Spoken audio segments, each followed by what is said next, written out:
रहेगा, आपका trading account खाली रहेगा, ट्रेड करने की जगह रहेगी और आप आराम से फिर से न्यूट्रल होकर रहेंगे। तो आपको पता है, नहीं तो जब तक आपकी ट्रेडिंग पोजीशन है आप हमेशा बायस ही रहने वाले हैं। फिर आप न तो मंदी करके पैसा बना पाएंगे, न तेजी में भाग ले पाएंगे। तो ऐसे में स्टॉप लॉस हर एक ट्रेडर को समझना, लगाना, एग्जीक्यूट करना बहुत जरूरी है। इस तरह के मार्केट में स्पेशली जब ट्रेंडिंग वन साइडेड मार्केट हो और आपकी पोजीशन उल्टी तरफ हो, यानी कि इस तेजी के मार्केट में अगर आप शॉर्ट करके बैठे हैं और सिर्फ इस उम्मीद में कि किसी दिन तो अचानक से डाउ गिर जाएगा, किसी दिन तो अचानक से वैक्सीन फेल हो जाएगी, किसी दिन तो अचानक से कुछ ऐसा हो जाएगा जो बहुत खराब होगा, उस उम्मीद में होगा, जिस दिन होगा या नहीं होगा पता नहीं, लेकिन तब तक आप अब इतना नुकसान कर देंगे कि फिर आपके लिए संभालना मुश्किल होगा। तो ये आपके लिए स्टॉप लॉस है। और बैंक निफ्टी पे शॉर्ट साइड में कल का हाई पार करें 30,375 काट लीजिए, क्लोजिंग पर भी यही स्टॉप लॉस। जी दी। ओके, तो ये है आपके लिए मौजूदा पोजीशंस के लिए किस हिसाब से लेवल्स रखने हैं। नई पोजीशंस के लिए क्या सलाह देंगे सर? खरीदारी करें निफ्टी में 13,300 के स्टॉप लॉस के साथ 13,435, 13,475, 13,500, 13,550 ये 4 टारगेट के लिए खरीदारी करनी है।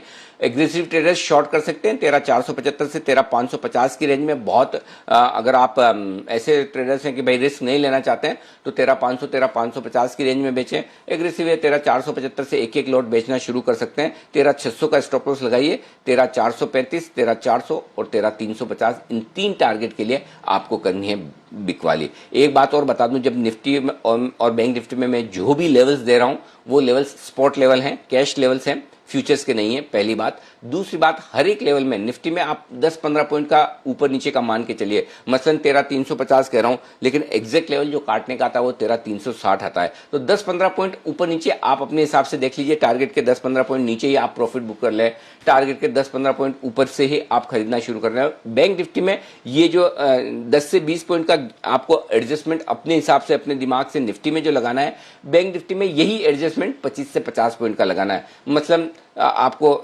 13,500 बोला, 30,500 बोला है लेवल, तो 30,475, 30,525 हो सकता है। तो इतना जजमेंट आपको अपना लेना चाहिए, क्योंकि एग्जैक्ट हर एक मोमेंट पर वो एग्जैक्ट लेवल के हिसाब से पकड़ कर ना बैठे, ये ध्यान में रखें, ये आपके लिए जरूरी है। अब आइए बैंक निफ्टी खरीदिए 29,950 के टारगेट के स्टॉप लॉस के साथ। और डिप जैसे ही अगर ये कल का हाई पार करेगा, इस रनअप का जो बैंक निफ्टी में भी 23 मार्च के बाद से जो रनअप चल रहा है उसमें हमने कल हाई बनाया 30,363। एक बार ये जैसे ही पार करेगा हम स्टॉप लॉस इसको ऊपर शिफ्ट करके लाएंगे 30,150, 30,200 के आसपास।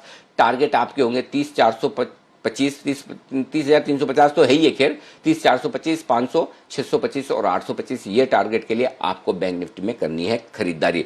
30,500 के पार निकलकर बैंक निफ्टी टिकता है तो फिर प्लीज शॉर्ट न रहे, ये ध्यान में रखें। 30,500 आखिरी बाधा है, मैं वायदा कारोबार के डेटा में आपको बताऊंगा, उसके बाद आपको शॉर्ट नहीं रहना है। लेकिन फिर भी जिन लोगों को शॉर्ट करना ही है उनके लिए बैंक निफ्टी में हायर रेंज जहां पर है, वो अगर आप एग्रेसिव ट्रेडर हैं तो उस रेंज में शॉर्ट करें। 30,600, 30,800 की रेंज में बहुत शॉर्ट करना चाहते हैं लेकिन एग्रेसिव नहीं है तो 30,800 के आसपास का इंतजार करें। एग्रेसिव है तो 30,600 पर बेच सकते हैं, 30,700, 800 पर थोड़ा थोड़ा ऐड कर सकते हैं।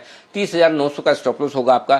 30,500, 30,425, 30,375, 275 और 30,200 ये नीचे के टारगेट्स बन सकते हैं अगर बाजार का मूड माहौल थोड़ा कमजोरी का होता है, खराब होता है, तो ये आपको ध्यान में रखना है। जी दीप। ओके, तो ये है आपके लिए पूरा का पूरा लेवल्स पर डिस्कशन, क्या लेवल्स हैं नई पोजीशंस के लिए और क्या लेवल्स ध्यान में रखने हैं एग्जिस्टिंग पोजीशंस के लिए। अच्छा सर, सेक्टर्स आज फोकस फिर से ब्रॉडर एंड पर ही बना रहेगा, क्या व्यू है आपका?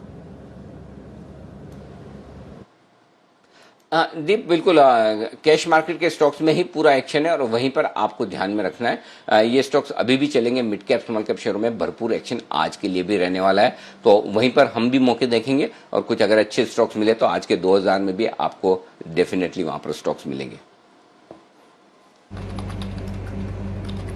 ओके, तो ये है आपके लिए पूरा का पूरा मार्केट पर डिस्कशन। अच्छा सर, वायदा कारोबार के बैन में तो सिर्फ कैनरा बैंक ही है और क्यूआईपी को भी ऐसी खबरें आ रही हैं कि जबरदस्त रिस्पांस मिला है, पर ये बताइए फंड्स डेटा से क्या समझे? 82,000 करोड़ की खरीदारी 25 दिनों में, कल भी अच्छा एक्शन रहा, और फ्यूचर्स का डेटा क्या समझा रहा है? देखिए कैश के तो दमदार हैं, 82,000 करोड़ की खरीदारी हो गई 25 दिनों में। मतलब इससे ज्यादा तो आप क्या मांगेंगे? मतलब अब इससे ज्यादा तो आप एक ही चीज मांग सकते हैं कि दीप ये जो पैसा एफआईज के पास है ये मेरे पास आ जाए, आपके पास आ जाए। अब इससे ज्यादा एफआईज क्या करेंगे जो पैसा डाल रहे हैं? अमेजिंग। मैंने तो अपने 27 साल 28 साल के करियर में ऐसा टाइम नहीं देखा कि इस तरह की खरीदारी कभी आती हुई दिखी हो। मतलब किसी चीज का कोई फर्क नहीं, पैसा मतलब पैसा।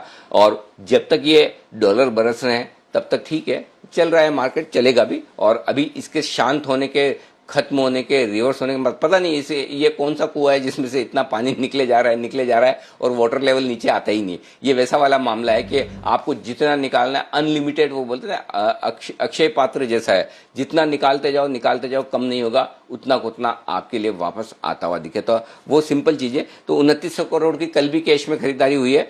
घरेलू फंड ने कोशिश की है मैच करने की बड़े दिनों बाद, 2600 करोड़ की बिकवाली उनकी है। लेकिन हाँ, वायदा कारोबार के डेटा खराब नहीं है, सुस्त है। 324 करोड़ के इंडेक्स बेचे हैं और इसमें लॉन्ग पोजीशन अनवाइंड की है, यानी कि थोड़ी सी तेजी की पोजीशन में एफआईज ने प्रॉफिट बुक की है। लेकिन 300 करोड़ की कोई खास बात है नहीं। स्टॉक फ्यूचर्स 18 करोड़ के खरीदे। तो ओवरऑल डेटा बेहद मजबूत है आपके लिए फंड फ्लो के लिहाज से। अब आइए आपको वायदा कारोबार के डेटा बता दूं दीप। देखिए पुट कॉल रेशियो 1.60 पर है, कंफर्टेबल है। एफआईज की नेट लॉन्ग पोजीशन, एफआईज की इंडेक्स लॉन्ग पोजीशन 75% पर है, ठीक है, कोई दिक्कत नहीं है। विक्स 3% बढ़ा है, कंफर्टेबल है। प्रीमियम घटकर 52 पॉइंट के आसपास आ गई है निफ्टी की, ये भी ठीक है आपके लिए। अब जो लेवल्स इंपॉर्टेंट है वो मैं आपको बता दूं, और इन लेवल्स में सबसे इंपॉर्टेंट लेवल आज के लिए है वो है दीप 13,400 का। 13,400 पर हम बंद हुए हैं। 15 लाख शेयर पुट में जुड़े हैं कल, और कॉल्स में जुड़े हैं 26 लाख शेयर। तो आज आप 13,400 के ऊपर खुलेंगे। 13,435 के ऊपर जाते जो ये 26 लाख शेयर कॉल राइटर्स हैं, ये तनाव में आएंगे कि अब हमारे नुकसान होने के आसार दिख रहे हैं। लेकिन ये शॉर्ट काटेंगे कब, ये इंपॉर्टेंट है। और ये शॉर्ट काटेंगे 13,500 पार होने के बाद।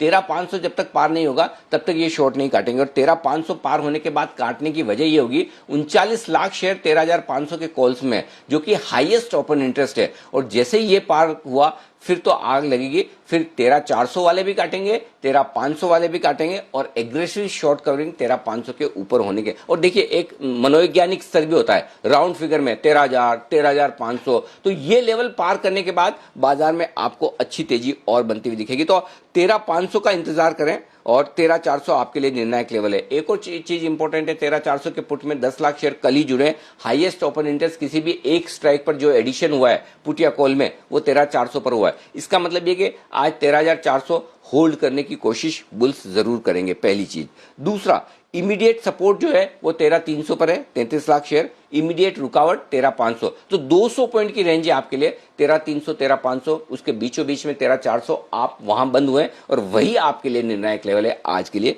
ये आपके लिए एफएनओ के डेटा निफ्टी के। अब आइए बैंक निफ्टी। 30,000 मजबूत सपोर्ट, टूटेगा नहीं आसानी से। 10 लाख शेयरों का ओपन इंटरेस्ट वहां पर है 30,000 शेयर के पुट पर, और ऊपर 31,000 पर हाईएस्ट ओपन इंटरेस्ट है 11 लाख शेयरों का। लेकिन उससे पहले 30,500 भी आपके लिए एक बड़ी रुकावट का लेवल है, वहां पर 10 लाख शेयरों का ओपन इंटरेस्ट है। तो पहले आपके लिए रेंज है 30,000, 30,500, और एक बार आपने 30,500 पार किया तो फिर आप 31,000 की तरफ जाने की तैयारी में रहेंगे। तो ये चीज जो है आपको ध्यान में रखनी। तो 30,500 आपके लिए मेक और ब्रेक लेवल है आज निफ्टी पर, बैंक निफ्टी पर। सपोर्ट 30,000 पर, और बड़ी रुकावट का लेवल 30,500 को अगर पार किया और टिके तो 31,000 के आसपास। जी दीप।